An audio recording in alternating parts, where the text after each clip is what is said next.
Impact of Privatization versus Public Investment, a conversation on educational equity. Hello, I would like to begin a conversation about the balance between privatization and public investment in education.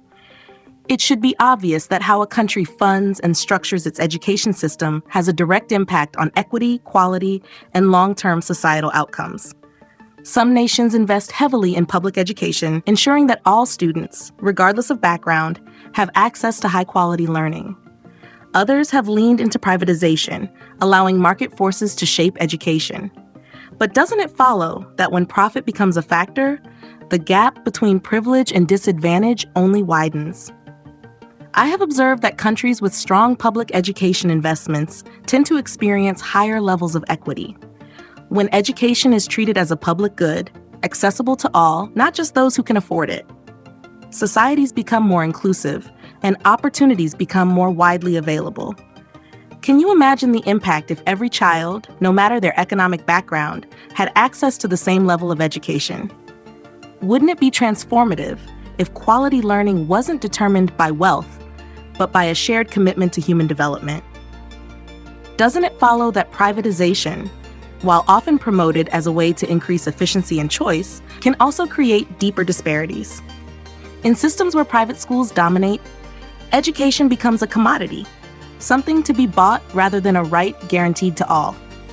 Wealthier families gain access to better resources, while underprivileged students are left with underfunded schools and fewer opportunities.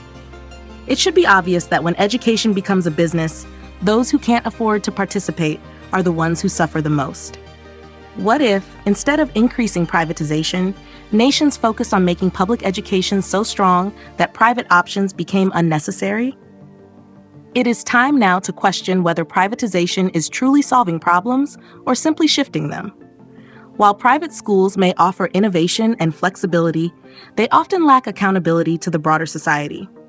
Public schools, when properly funded and supported, serve everyone, regardless of income, race, or social status. Can you imagine a world where every school, whether urban or rural, had the same high-quality teachers, resources, and opportunities?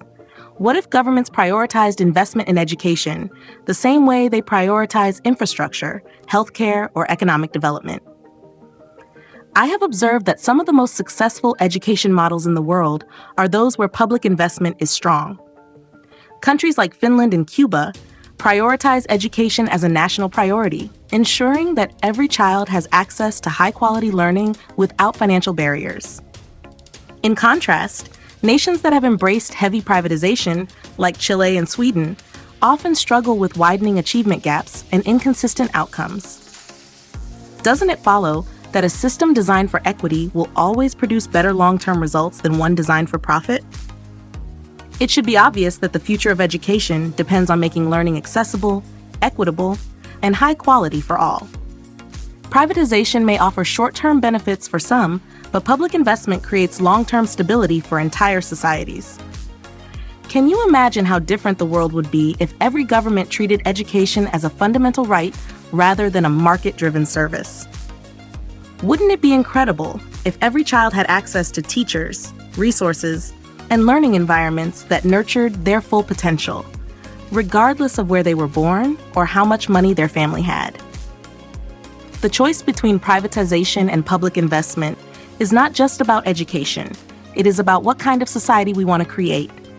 It is time now to recognize that a well-funded, well-structured public education system benefits everyone, not just those who can afford it.